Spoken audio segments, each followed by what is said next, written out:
ભરૂચના વૈરાગીવાડ વિસ્તારમાં શાસક પક્ષના નેતાઓ દ્વારા રોડનું કામ શરૂ કરાયું હતું, જ્યારે કામની ગુણવત્તા અંગે કોંગ્રેસના નગરસેવકોએ વિરોધ નોંધાવ્યો હતો। ભરૂચમાં સ્થાનિક સ્વરાજની ચૂંટણીના પરિણામ જાહેર થયા બાદ શહેરના વિકાસ કાર્યોને લઈને રાજકીય તણાવ સામે આવ્યો છે। ભરૂચ નગર સેવા સદનના ફાટાતળા વૈરાગીવાડ વિસ્તારમાં સિમેન્ટ કોન્ક્રીટના રસ્તાના કામને લઈને વિવાદ સર્જાયો છે। ચૂંટણી દરમિયાન અટકેલા રસ્તાના કામને ફરી શરૂ કરતા તેનું ખાતમુહૂર્ત કરવામાં આવ્યું હતું। આ પ્રસંગે ભાજપના નગરસેવક ધનજી ગોહિલ અને પૂર્વ નગરસેવક પ્રવીણ પટેલ દ્વારા શ્રીફળ વધેરીને કામની શરૂઆત કરવામાં આવી હતી। જો કે આ કાર્યક્રમમાં કોંગ્રેસના નગરસેવકોને આમંત્રણ આપવામાં ન આવતા તેઓ અસંતોષની લાગણી ફેલાઈ હતી અને વિવાદ ઊભો થયો હતો। કોંગ્રેસના પ્રતિનિધિઓએ આ મામલે નારાજગી વ્યક્ત કરી હતી। કોંગ્રેસ દ્વારા વધુમાં આક્ષેપો કરવામાં આવ્યા છે કે આ વિસ્તારમાં તાજેતરમાં બનેલા રસ્તા પર તિરાડો જોવા મળી રહી છે, જે કામની ગુણવત્તા પર પ્રશ્નો ઊભા કરે છે। તેમને કોન્ટ્રાક્ટરને 3 વર્ષની ગેરંટી સાથેના ગુણવત્તાસભર કામ કરવાની ચીમકી આપી છે।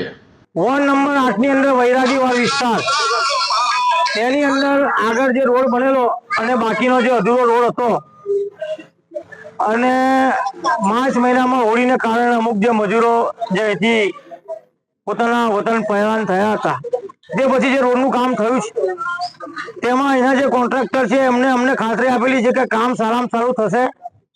અગાઉ પણ આગલા રોડનું બી કામ અંદાજિત 8-9 લાખનું કામ આની સાથે એમણે કરેલું છે, જેમાં આગળ જે તિરાડો પડેલી છે એ કામ બી હું જે સંપૂર્ણ હું કરી આપીશ ને 3 વર્ષની ગેરંટી સાથે કામ કરી આપીશ એવી અમને ખાતરી આપેલી છે। ને અત્યારે જે કામ કરેલું ચાલુ છે તે સંતોષકારક છે અને અમે બી એમને વિનંતી કરી કે જ્યારે પણ કોઈ કામ ચાલુ હોય તો આજુબાજુના સ્થાનિક લોકોને સાથે લઈને ચાલો, જેથી કોઈને વિવાદ ના થાય। આ કોઈ આણી મંડળીનું કે આણી કંપનીનું કામ નથી।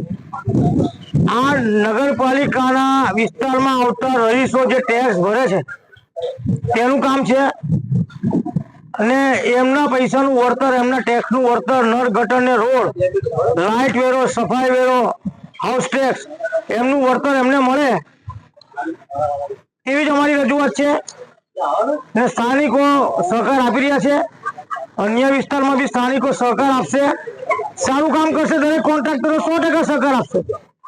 અમે કોઈ કોન્ટ્રાક્ટરના વિરોધી કે કોન્ટ્રાક્ટરની વાત કરવા નથી આવ્યા।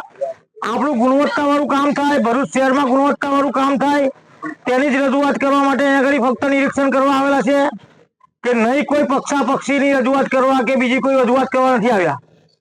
અહીંયા ફક્ત ને ફક્ત ટેક્સનું વળતર સ્થાનિક લોકોને મળે તે જ ધ્યાન રાખવા આવેલા અને જોવા આવેલા અને આજુબાજુવાળાને સંતોષ છે અને કોન્ટ્રાક્ટરશ્રીને અમે મળ્યા, એમને અમને સામેથી બોલાવ્યા, એ બદલ અમે તમને એમનો બી આભાર માનીએ છીએ અને એમને ખાતરી આપી કે જે જગ્યાએ કામ ચાલશે અમે સામેથી બોલાવીશું। પણ એકચ્યુઅલી બોલાવવાની જવાબદારી કોન્ટ્રાક્ટરની નથી હોતી, કોન્ટ્રાક્ટર તો વેપારી છે।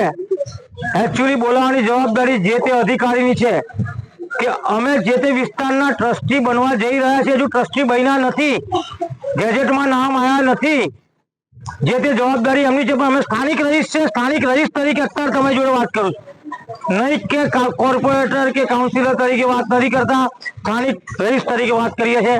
સંતોષકારક કામ થાય ને સ્થાનિક લોકોને એનું વળતર મળે, ભરૂચ શહેરના લોકોને વળતર મળે એ માટે જ રજૂઆત કરેલી છે।